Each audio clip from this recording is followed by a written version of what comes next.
Welcome to the Power Hour, Optometry's biggest and longest running show. We're in our 13th season. I'm your host, Eugene Schatzman, and today's episode features some really rare information. So back in the Power Hour studio is Dr. Jason Lake. And if you're trying to figure out how to motivate your doctors, how much they should be producing, or how to fairly structure pay in today's market, you're going to want to take notes with this episode. What makes this episode so special is that Jason doesn't just give you metrics. And by the way, he gives us amazing metrics. He also gives us benchmarks from some of the most successful practices in the country. So this way you can stack yourself and your associates up against these metrics. So whether you're flying solo, whether you're building a team, or you already have multiple ODs, this is the kind of data and insight that most practices never get access to. So Jason and I break it down into 4 core metrics like production per doctor hour or percent collections, plus 4 key drivers that you want to manage to help measure and manage the doctor's production. These are things like capture rate, professional fees per exam. We talk about how to use this data, not just how to measure, but to coach, to incentivize, and to make smarter business decisions. So if you want to grow a high performance doctor team, or become one, this episode is a must listen. And also, one quick ask for you all. This is now part of our quarterly metrics series. If you've been finding these episodes helpful, and Jason also at the end teases one metric that he thought would be an interesting one for you to hear about, one quick ask, please let me know what you think. Reach out to me at eugeneschatzman.com or through the Power Hour website. Let me know what's working, what you want more of, and what we should cover next. Make sure you're subscribed, by the way, on YouTube, Apple, Spotify, or wherever you get your shows. And now let's go to the episode. All right. Welcome to the Power Hour with Dr. Jason Lake. Jason, so excited to have you back on the show. So great to be back, Eugene. Thanks for having me. All right. So this is our quarterly metrics discussion. I'm not sure that we really nailed the name of the series just yet. I think we're going to take some audience suggestions for that. But this is one where if you go back and you listen to some of our previous episodes, we've talked about things like cost of goods, which are highly relevant in this particular environment. We've talked about productivity and profitability, and we've talked about a variety of topics that are really important when you're running a practice. And I think this time we're going to zoom in on what I think many practices find to be both their largest expense and also their largest bottleneck, which is how you pay your associate doctors or how you pay doctors in the practice in general. So where do you want to start, Jason? This is a really hot topic and there's a lot of misinformation about it. I think when we talk to our members, Eugene, what I'm seeing is this absolute dichotomy is not the right word, but it's a widespread on what doctors want depending on geographically where they're at. There's no secret that rural locations, my friend Lisa Wade calls them prosperity practices. Those rural locations tend to produce more and they pay a little bit more. In larger metropolitan areas, in Missouri, Kansas City, and St. Louis, it's usually easier to hire than other places. And I think that translates directly on how you pay a doctor. But I think the reality is that sometimes what I see as you monitor social media and boards, I think some of the expectations perhaps by young doctors maybe are unrealistic. Not all of them, some of them. And I think it's important that we understand how we back into those numbers. So when I hear somebody say, yes, I need $240,000 a year, but I'm only going to see 10 exams a day to do that, you're changing a lot of ratios. Is this continual within the practice? So I think what I hope for your listeners is, number one, if they're a doctor by themselves, a solo practitioner, they're trying to figure out what are the metrics I can pace myself on to determine how well I'm doing. Number two, if you've got associate doctors, how do you fairly compensate them and motivate them? And I think that's always the issue is, really to increase revenue, whether you're the owner or the associate, there's only 2 things you can do if you boil it down. I can see more people or I can make more money for each patient that comes in the door. I think there's a lot of subtlety and nuance in there. And there's 4 metrics that I think that you really need to watch on every one of your doctors. And I think underneath those are kind of indicators, kind of temperature, oil pressure type of lights on your instrument gauge to determine how well that works. So dive in, and we can start off with any question you want, Eugene. But I think that's the premise and the overall thought process we're looking at. Yeah, so we're going to talk about the metrics that you want to hold your doctors accountable to, which ultimately allows you to pay them what they want to be paid. And I completely agree with you, and I've seen this happen a lot. Is that a client in downtown Chicago may have a really different recruiting cadence, and may have may have a very different salary expectation from the young doctor who wants to move to that area than a doctor who has a location in the middle of South Dakota or something like that. And then they've got to recruit for that position. And that may be a $250,000 gig. But in order to make it a $250,000 gig, you still have to meet some basic requirements in order to be able to make sure that the practice is productive. Now, I do have to ask before we even get into your 4 metrics, is there ever a world in which you would advocate for a salary to a doctor rather than straight production or some sort of version of production backed into a salary? You want to talk about a great call out, something we probably should have hit in the beginning. So I've literally looked at hundreds of compensation contracts throughout my career, and I've seen people bonused and metriced on some crazy things. Now, Eugene, I have a real strict belief that simple is better, and maybe that's my part of my own rural upbringing on a farm is keep it simple. As my dad would say, the second S is stupid, but we'll just call it keep it simple for your audience, because they're certainly not. But when we look at those metrics, just understand that every salary really boils down to one thing: is what is your total percentage of collections that you're allocating for that clinician. Absolutely, some people value security more than they value productivity. But the reality is no matter how you set that up, it's based on a percentage of what you're doing.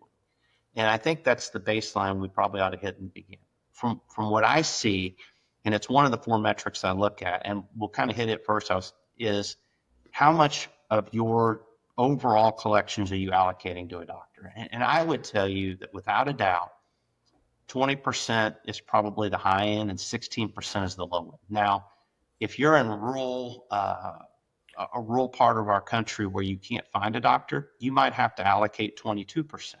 And that's okay, because you set that within your budget. You might make that 2% up on cheaper rent or other things in that rural community that don't cost as much. It's just important that you set the budget. But I would tell you that in general, whether it's private equity or strategic, private practice, it doesn't matter. What I see most often is about 15 to 16% of every dollar they collect is allocated to salary, money they take home, and another 3 to 4% is allocated to benefits. So if you take 16 plus 4, that's 20%. A really well-running practice, and certainly most of our group members are in that 18 to 19 range, and that really helps. So one of the things that I think you should do is, even as the owner, if you have associates, you should put yourself on that schedule as well. Your CPA would probably agree with me, is you have to know what it would cost to replace yourself as a clinician, which helps you to become a CEO, work on it more than in it. But I would say, whether it is salary, some people do not need the motivation of productivity metrics. I am not a huge fan of that, but you can make their base salary higher and their bonus smaller.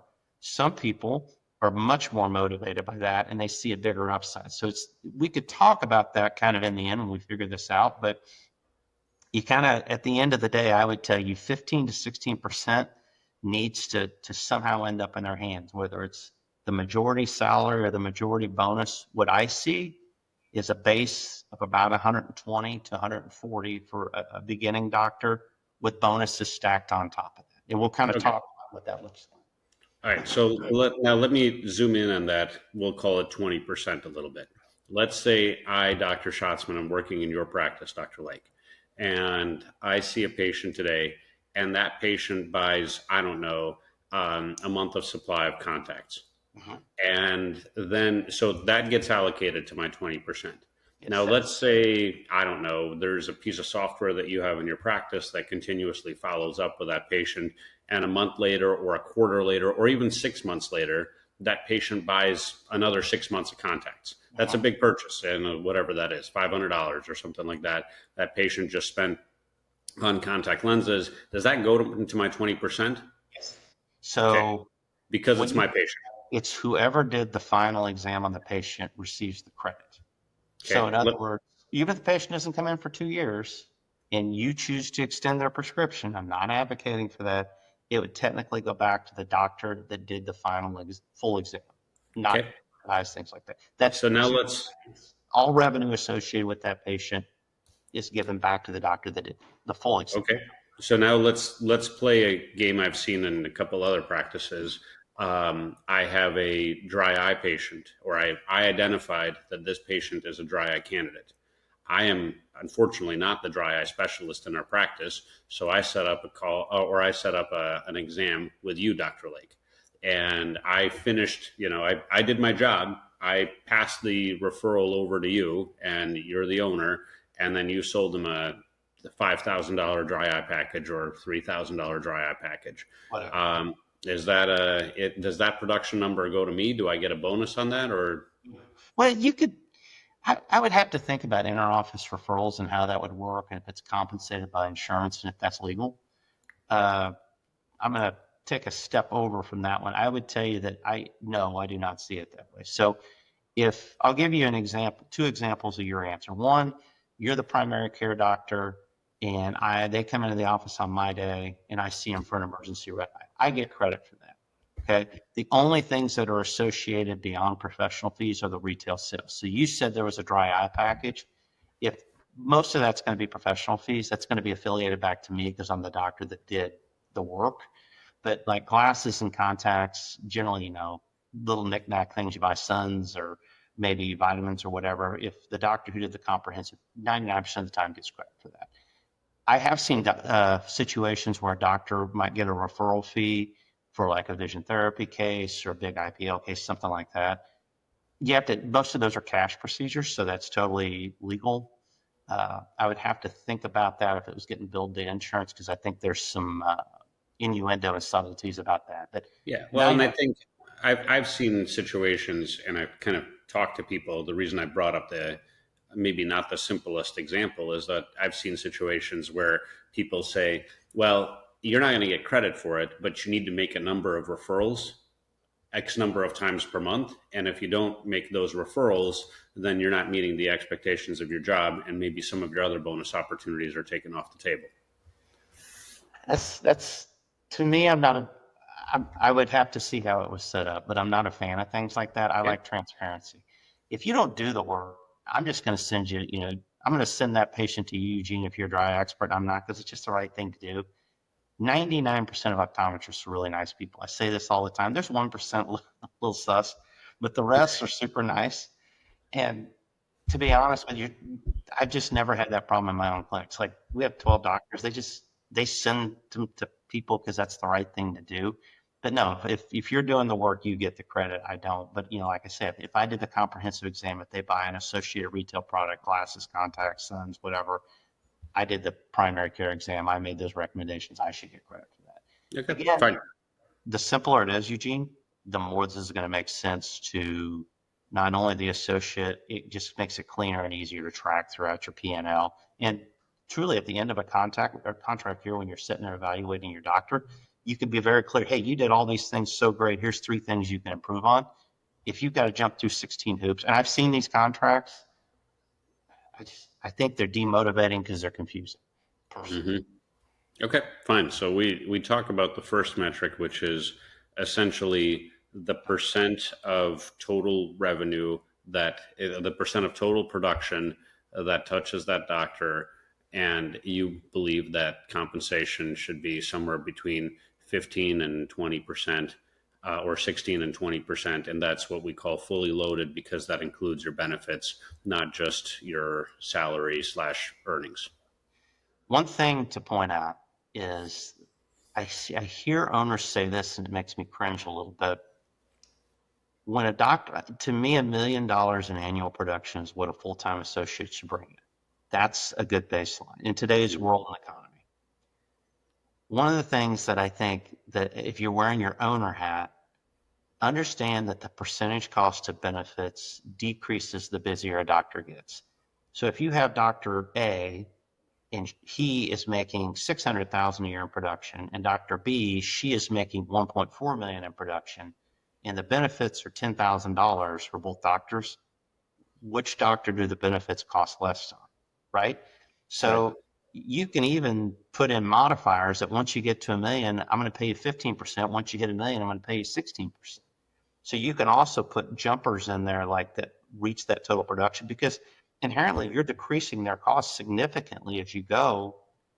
You get into trouble when you're in the lower amounts, and part-time doctors are wonderful, and but you can't, if they're working 2 days a week, you can't pay them benefits because you get upside down real fast. Does that make sense? There's Yeah. always exceptions, but as a general rule of thumb, a million should be your goal, I would say. Yeah, that was exactly my next question, is that, in today's environment with high performing practices, what revenue per doctor are you typically seeing? And we're talking about newer associates, and then we'll call them associates that have been in the practice for 5, 10 years. And we can talk about your practice, we can talk about your members' practices. What are you seeing out there that we should benchmark total revenue production per doctor anyway? Well, I think that's what we'll hop into. So I think the first one that I want to talk about on that, I'm sitting here looking at my list thinking how I want to do it, but I think let's do production per doctor, and then we'll back our way into that conversation. So what production per doctor hour, revenue per doctor hour says is that Eugene Schatzman did $1 million in production. And for the sake of our argument today, we're going to say that the average doctor works 48 hours a week, 48 weeks a year times 40, 40 hours a week. It's about 1,920. We're going to say that a full-time doctor works 2,000 hours a year, okay, in general. So if it just makes the math easier, you can adjust as needed. But if that doctor's working 2,000 hours a year and they're making $1 million a year in production, so let me do the math here real quick. Divided by 2,000, we're looking at $500 per hour in production. So what I would tell you is that most doctors don't work 48 hours, and they don't see 2,000. They don't do 2,000 hours a year. They do maybe 1,850, something like that, because you can't count the time off as part of this equation. So to figure this out, it's the total number of dollars that they bring in. You divide it by the total hours that the doctor worked. Not, you can't really look, well, the doctor works 5 days a week times 8. You actually need to track it, because what you're going to find is obviously when the doctor's on vacation, their production's going to be zero, right? Like unless, Mhm. walking in the door. One thing I could advocate for is making sure that you accurately track the doctor hours work, because that's going to tell you the story of what you can do to motivate that doctor. So when we look at production per doctor hour, there's a couple things I look at. It's number one, what is your end result? So if I looked at the average, what I would call the middle standard deviation, Eugene, I would say on the low end of that is about $400 an hour in production, and on the high end of that is about $600 an hour. Now, we have a lot of doctors in our practice that are $1,000 an hour. Those are kind of on the, they're standard deviation over. They're doing a little bit better than a lot of people. I would caution anyone, if they're below $400 an hour in production, you really need to look at your systems and decide it's okay, but how are you staffing them? Could they delegate more? That 400, to be clear, $400 an hour in production is equal to $120,000 a year for a full-time OD, which is probably on the low end of what you're going to pay a full-time OD coming out of school. And granted, they're not busy yet, but if they're somewhat busy, $400 an hour and what they bring in to the clinic is about the lowest you're going to get. Now, after they've been there 4, 5, 6, 10 years, they ought to be getting up in the 500 and 600 range if they're seeing a full book of schedule. But it's important to monitor that, because you want to explain to that doctor, if you're making a bonus, the difference between you doing 400 an hour and 600 an hour is about $50,000 in how you get paid. So it's how do we measure day to day what we're doing? in looking at the effects of that over time. So, Okay, so how often are you looking at this metric with your doctors, or how often do you recommend that people look at monthly. this metric? Monthly. Yep. Okay. Monthly. Yep. Now, the other part that clearly impacts this that the doctor probably has no control over is actually there's two things that I can think of that impact this. Number one is patient demand. There are practices out there that where their doctors are sitting there twiddling their thumbs because they have 4 open exam slots every day. And the second part is, are you providing them with efficiency? We'll call them tools and people, right? Because you think about a scribe, and I'm thinking of one particular client in my mind.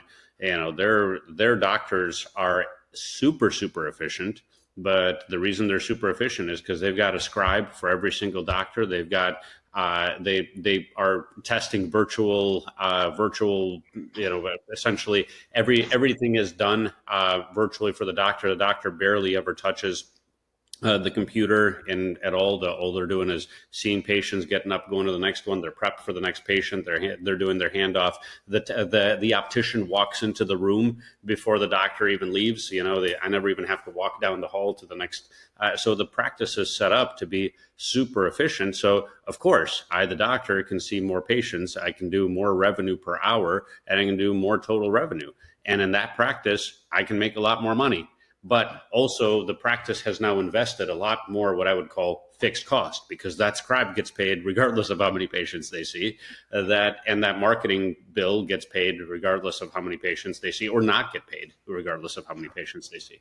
So I'm going to take a detour here because all these are intertwined together. And some of your listeners may have heard us talk about some of these numbers prior. And they need to understand that every number interacts with another number.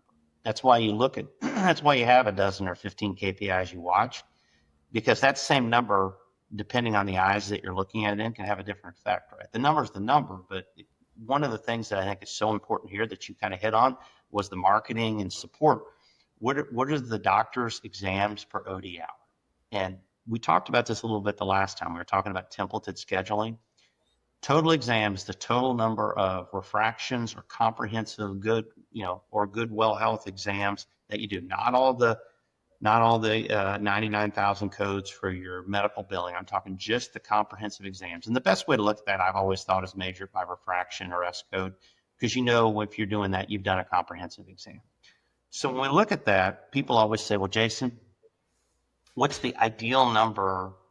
What do you feel like is the perfect number to look at? And this does incite some interesting conversations. We've touched it a little bit. I think the sweet spot is about 1.8 to 2 exams per hour. And we talked about this last time. Every doctor goes, oh my God, I see more people than that. And I said, well, maybe. So let's say that you work 8 hours a day, Eugene, and that we book you on the books are 2 full exams per hour plus another recheck or A coma check, something. Is a contact lens check. If you set that up, and let's see, I did the example here before we got on.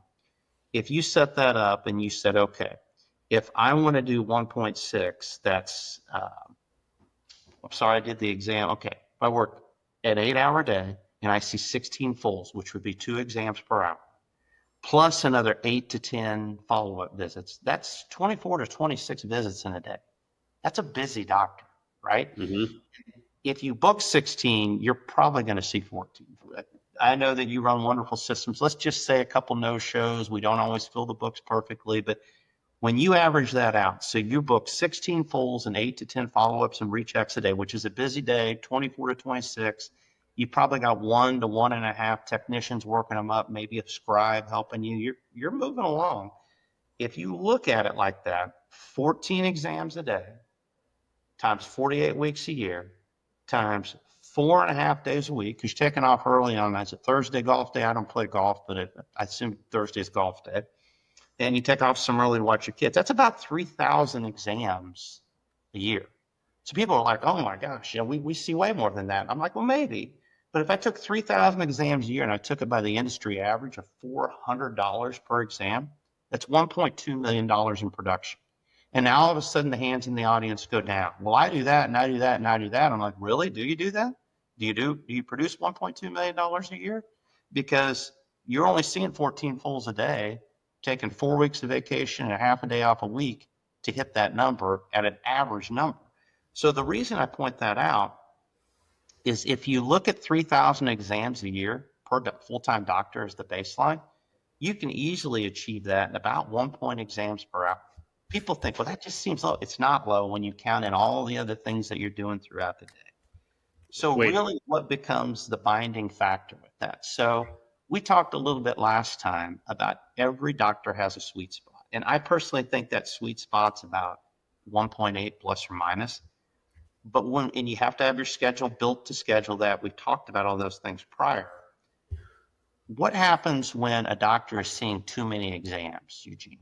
What happens to that doctor's production per patient? Does it go up or down? people can't keep up. Right. So if we say that doctor saw let's just say 3,000 is the baseline. We've covered that.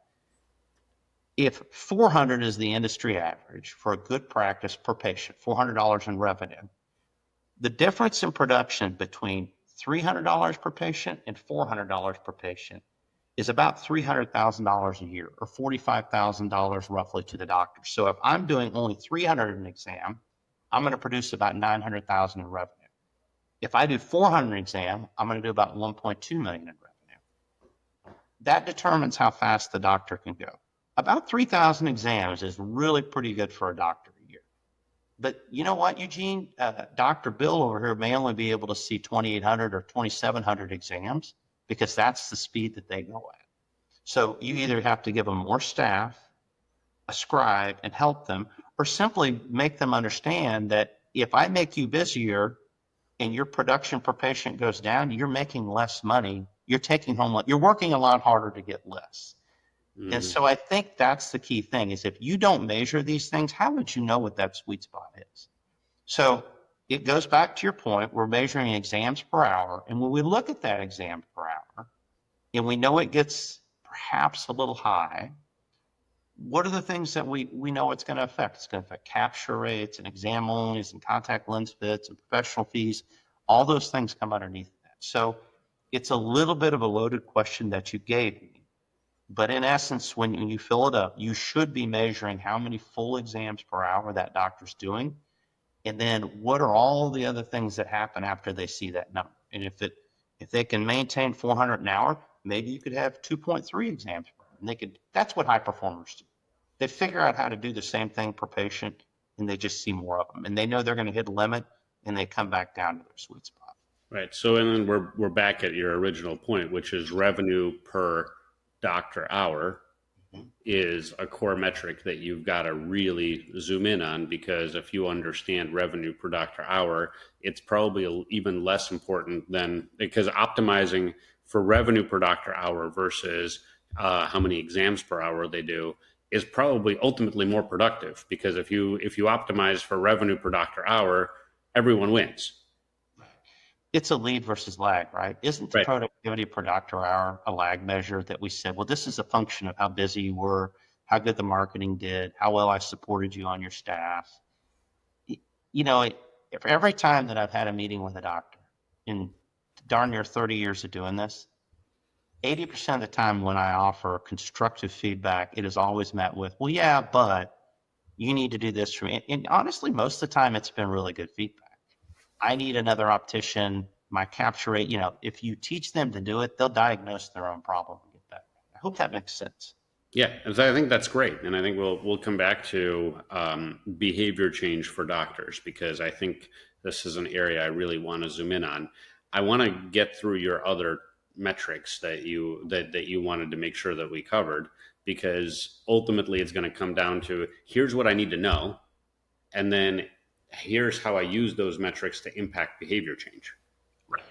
So we've kind of hit on really three of the four, Eugene. We've hit on exams per hour, okay, and that's a byproduct capacity rate. We've hit on your production per doctor hour. We kind of talked about that a little bit, and I think we should dive in there a little bit at kind of what should our expected ranges be, and what that translates out to.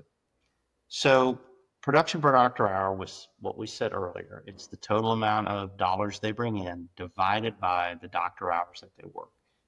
And I get the question a lot, well, what's a good number? What should I expect? And I will tell you, on average, you're going to see between 400 and 1,000 an hour. And that is a big range, right? Big range. Yeah, that's huge. And you kind of hit on the fact that that is the difference between how you scale that doctor up. So let's think about that from a new OD perspective and what they might be interested in. If you're let's just assume we're paying them the 15%. You know, we've got the benefits on the end, but we're paying a straight 15%. $400 an hour equates to about $120,000 a year. I would expect that out of a new grad, their ability to hit that. Okay. On the other side of that, we have 2 or 3 doctors that are hitting $1,000 an hour or right at it. That is almost $300,000 a year of production. So one of the things that I think that when you are looking at your doctor and talking with them is at the end of the month, you would say, you know, you were at $500 an hour for the prior month. What would it take to get you to $550 an hour? And then you can start playing with math. Like, what if you increased your capture rate 1 or 2%?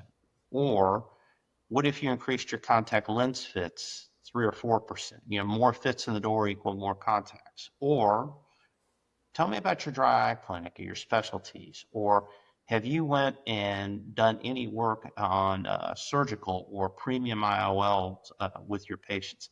All of those things are additive.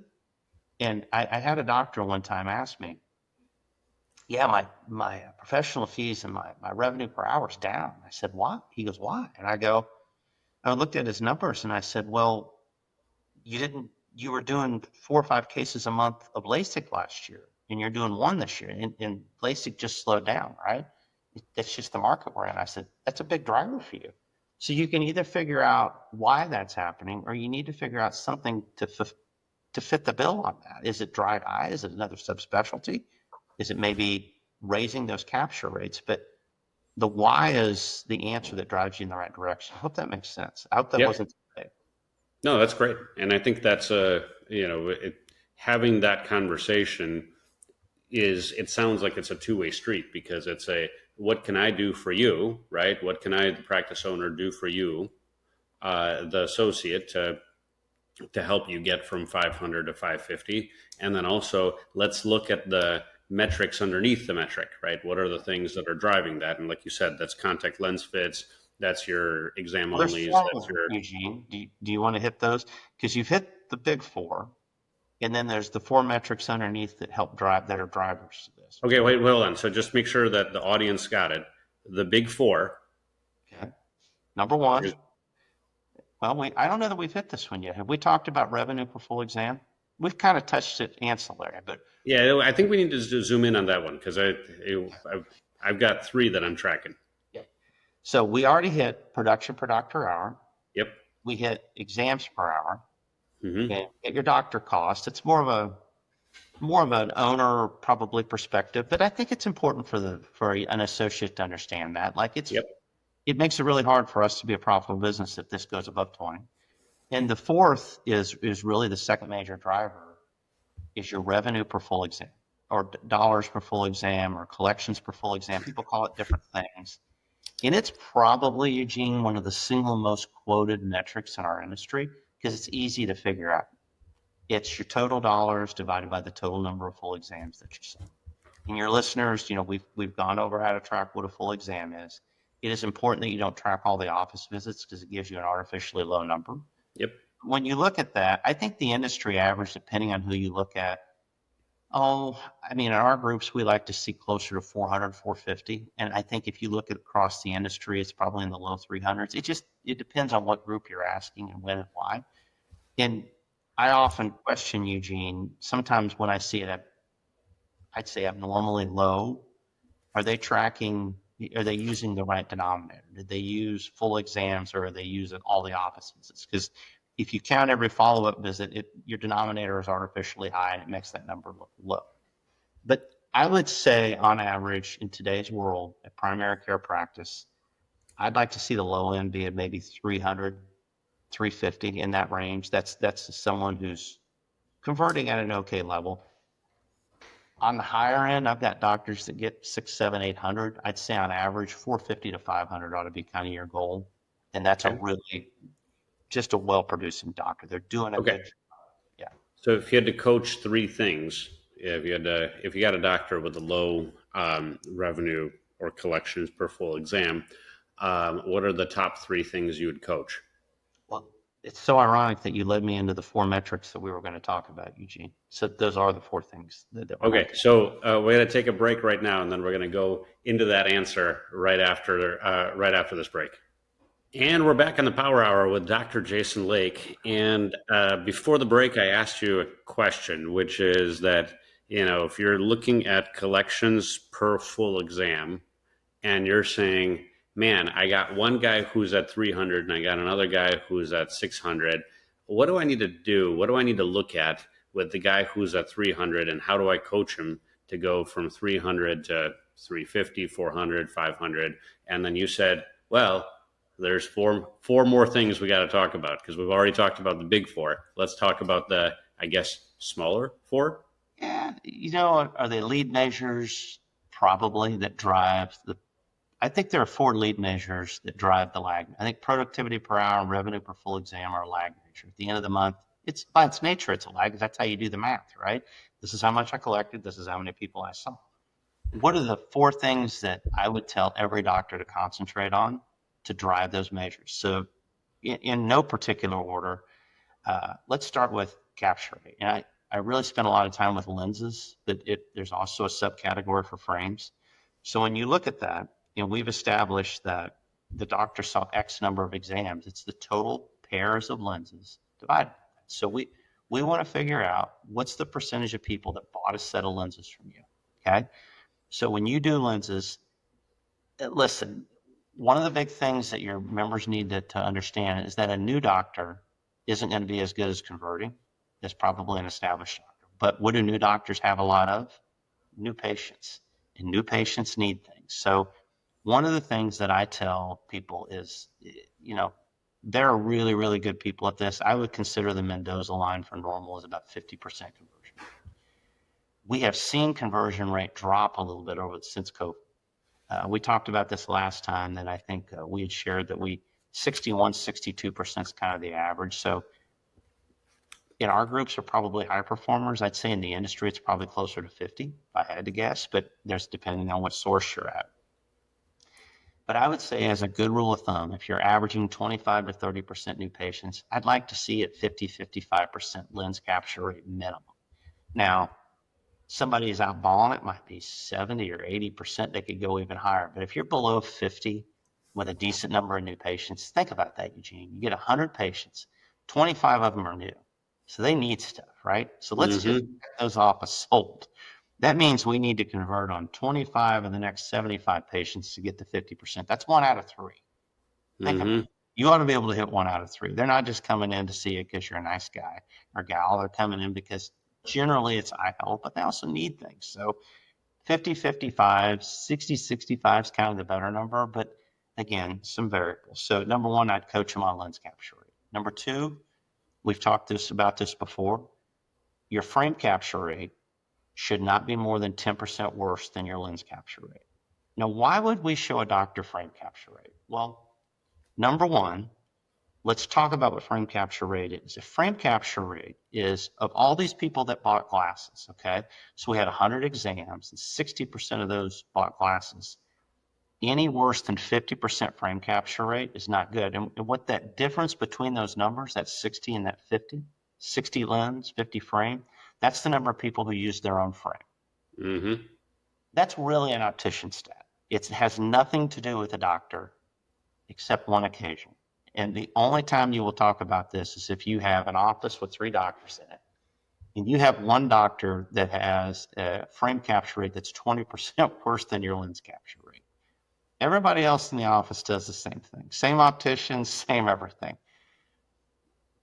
I had an optician come into my office one time, and she said to me, Dr. Lake, if Dr. So-and-so doesn't stop looking at the frame, holding it up to the light and say, yeah, it looks good to me, use it again.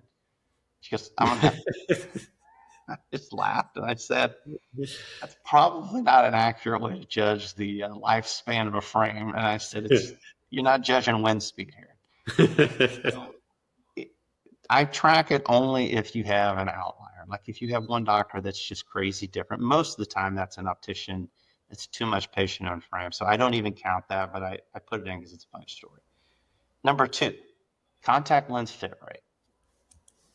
That is so demographically driven, Eugene, that it is tough to put an average on it. If you have older patients, it goes lower, but 30 to 40% is kind of a good range. Now, I've got a friend of mine who has a practice, and she's probably at 80, 85%. It's a contact lens practice. But if you're doing high-end medical care in a rural area with a mix of young and old, 30 to 40, if you're primarily younger, maybe higher, one thing that I always tell our doctors is you can build an entire practice around the foundation of a contact lens patient, and it's been that way since they've invented soft contact lenses in the 70s, or I guess mainstream them.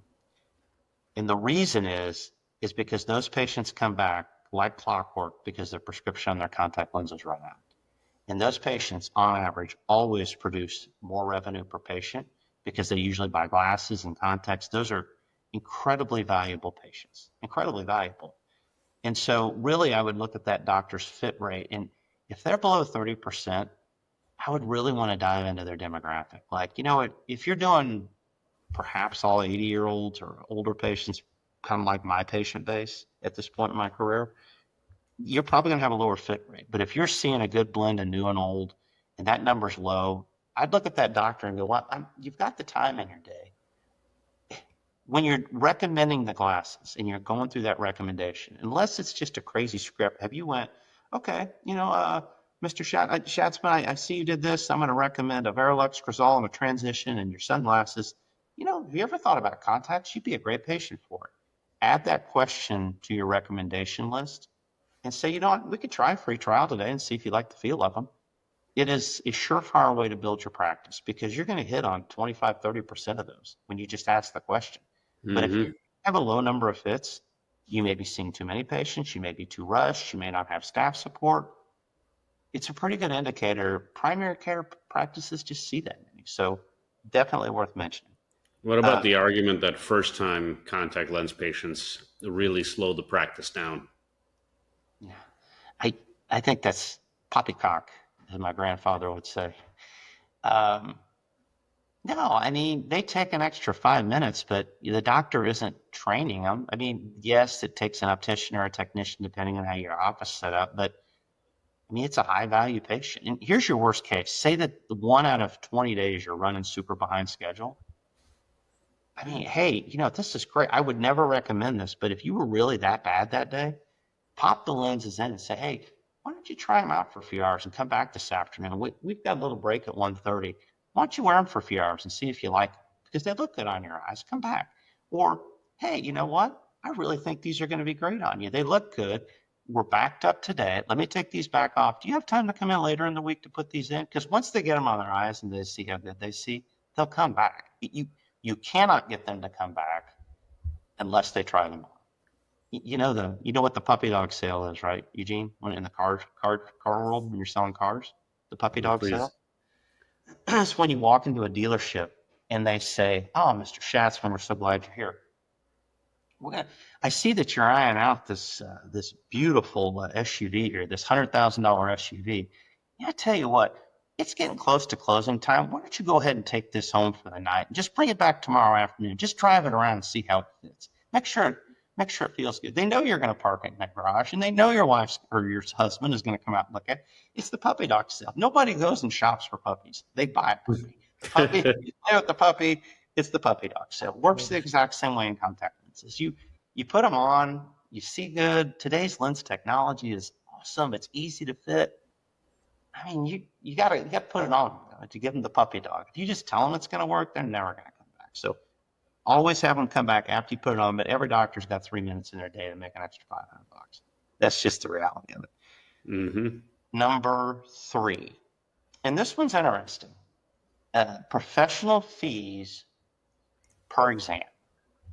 So I just add up all the professional fees and whatever that denominator you've been using for capture rate or whatever, you divide by that. And I was going through data before we got on, and I said, what is a good range to be? Now you're going to get doctors that are really good at subspecialties like myopia management, and you may see this number climb through the roof. But let's just say that you've got a stereotypical practice doing a decent amount of glaucoma and AMD and diabetes. So you're getting a lot of medical out of it. You're getting some subspecialty care. Anywhere between 150 to 300 is kind of that standard deviation range that we would consider. The older your patient base is, generally the more pathology there's the more testing that goes with it. But if you're seeing a lot of 70, 80-year-olds, that number should be probably closer to $300. And if you are younger, you're probably just going to get the primary care exam and a contact lens fit out of them, and it's going to be lower. But if you're doing a good job and those patients are coming back to see you, guess what else you're collecting? People that are aging and have pathology and that need subspecialty care. I don't get real excited about where the number is the first year they start. I get real excited about where the number trends to. So if you're doing a lot of LASIK and premium IOLs and subspecialty care and you're doing those things, that number is going to rise and you're going to do a good job with it. So I always pointed out, and to me, the easiest way to grow a pathology practice is dry eye care, because today's world in front of a computer is just everyone's got it, right? And I can train a monkey to pull out a Schirmer strip and put it on there. So don't tell me it takes too long. It takes 35 seconds. Then now, of course, you have to use your professional judgment to look at it. But a simple tear flow, a Schirmer, whatever your favorite dye is, to look at the quality of the tear film, there's so much that can go on with that. And you're making patients so happy. You will be amazed at the number of people with SPK from exposure and dry eye. And there's just a plethora of things that go along with that, from amniotic membranes to specialty treatments. So those are the big three. And the fourth, and arguably the most important one, but the hardest one to capture, is exam only. So what is the number of people that come in and get an exam only? They don't buy contacts, they don't buy glasses, they don't need surgical treatment. A brag from my friend Eugene Schatzman is that his program UP is the only program that can actually track that. And I think it's incredibly valuable. But if you can get that number down to 15 to 20%, where 1 out of every 5 patients come in, all they get is a healthy eye exam, you will make your practice explode. The vast majority of people have an exam only, probably closer to 50%. And closing that gap down, that's the game. It's just impossible. If you don't have your software or you want to manually track it, because that's really what you have to do, it's really hard to track. You can use the first 3 and get a directionally correct answer. That fourth one, if you've got the exam only number, boy, I would say that would be I would put that in a big yellow highlighter on your doctor's review and go from there. Absolutely. So this is, and you just went through these metrics, and my impression from what you said earlier is that you reviewed these metrics monthly with each of your doctors, or you recommend that people review these metrics monthly with each of your doctors. Now, when you do that, do you show, do you stack them, and do you show like, here you are, Dr. Jones, and here's, Dr. Smith, and here's Dr. Lake, and here's, somebody else, and let's see how you stack up? What's the old CEO of GE? Good to Great. What was that guy's name? Jack Welch. Yeah. You remember his motto? You rank them and yank them. Top 10%, bottom 10%. Always fire the bottom 10%. And you're like, yeah, it doesn't work like that with doctors. Not at all. Too hard to get, and that's just not how you judge a doctor. Are you nice? Do people love you? There's certainly all those subjective things too. So it's not just metrics, but absolutely, we stack them up and we put them with the other doctors in the practice, and then I'll show them what the office average is and what I think they start to understand what the industry average is. But sometimes, to me, industry averages are tough because it doesn't fit your demographic, right? Right. We're all kind of seeing the same people. So if you've got 2 or 3 doctors in your practice, I get this complaint from people. Then they'll know how much money I make. I'm like, they already know. They know they can take they can run a report and see what you produce and take it times 15%. They know what you make. That's not how doctors work. And so I think stacking them up next to other doctors, if it is framed correctly and if it is done in a spirit of education, is wildly useful. If it's used, I've seen this. If you use it as a tool to intimidate and degrade, you're probably not hanging on to them anyway. it's not going to work for you in the Yeah. long term. But very rarely does that happen. Like 90% of the time when you stack them up, what you hope to say is, I would review with all the doctors, say, oh, Dr. Schatzman, I'm looking at your contact lens fit rate. What did you do different? Like, you're really winning. Like, tell us what you're doing. And if you highlight the good, people tend to see the bad and want to get better. And, Yeah. and that's okay. So I have a real world question for you that came to me from one of my clients, and it was. I'm curious what you would say to respond, but it's a 2OD practice, owner and associate, right? And the associate's making, let's call it 140, 150 grand, as a, they're a good producer, Oh, good, yeah. right? Like they're doing well, and in this particular case, and they're in an area where cost of living isn't so high, so they're doing well, right? In this particular case, the owner doc, called me in frustration one day and said, "How can I get this guy to see that he could just make a lot more money if he just brought up myopia management to kids? I don't understand. He sees the same number of kids that I do. I got this many kids in myopia program. He doesn't." And so I remember thinking about that. But globally, the question is behavior change all around, right? What's the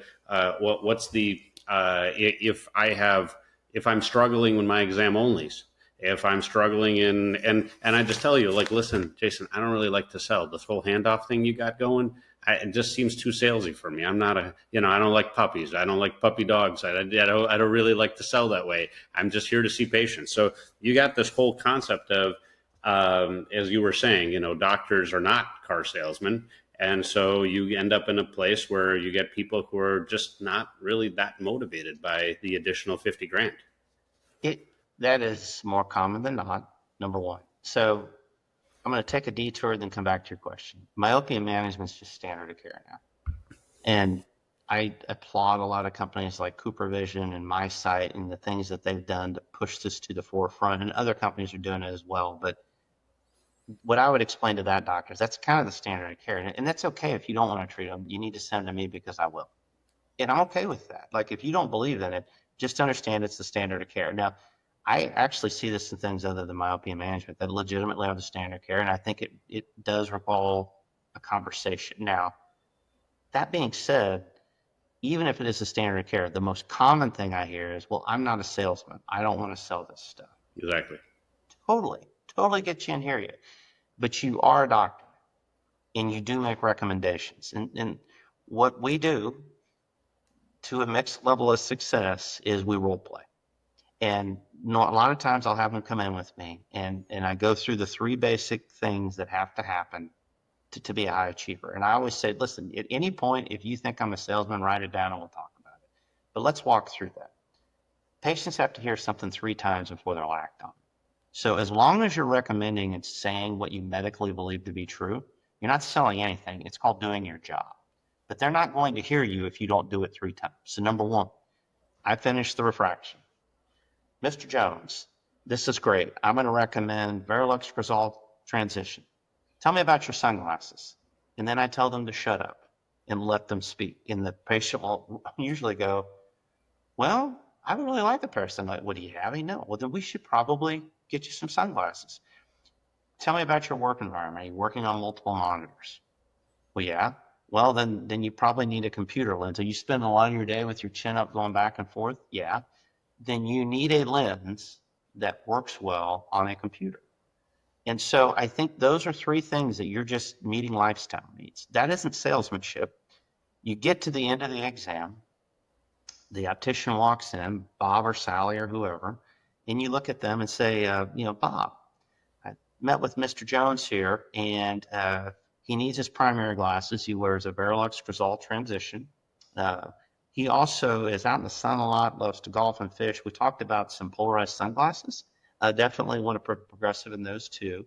And he's also working on 3 different monitors here. So we need to look at those computer lenses. I've created all 3 prescriptions in here. I want to see Bob back in a year for whatever reason. Any other questions, Bob? Anything else to do? It's so great to see you. Then the optician takes him out. They sit him down and they say, okay, I just talked to Dr. Lake. And he said, XYZ. They've heard it 3 times. Did I do anything there that sounds like a salesman? Now, at this point in my career, I can joke around with people and tease them. And I counted, I have 19 different levers that you can pull from this episode in order to either help make your doctors more productive, help them more be more accountable, identify kind of the leaky bucket. And I think you said it well. Even if you don't have employee doctors, or maybe your employee doctors are associates are maybe part-time, you can think of yourself and think about, what would it take in my practice to replicate myself? How can I think about myself as what kind of production should I be thinking of for myself to see how I stack and rank across the averages. And I think one of the most valuable things you always do on these shows, Jason, is that you give people the numbers to shoot for, right? The industry average or the average across your membership, because that ultimately allows people to say, well, my numbers are my numbers in isolation. I compete with myself. I compete with my own practice. But when you start giving these industry averages, which are not easily available across the industry, no matter what you say, like somebody mentions something on social media every once in a while, it's okay. But I think that the way that you go about it, by looking at the average performance of your very large membership, I think provides massive, massive value. So for that, I thank you, Jason. I think we're out of time for today. We probably could continue the conversation, which we will a quarter from now when we pick another group of metrics to talk about. But thank you so much for your knowledge, your wisdom, and your insights.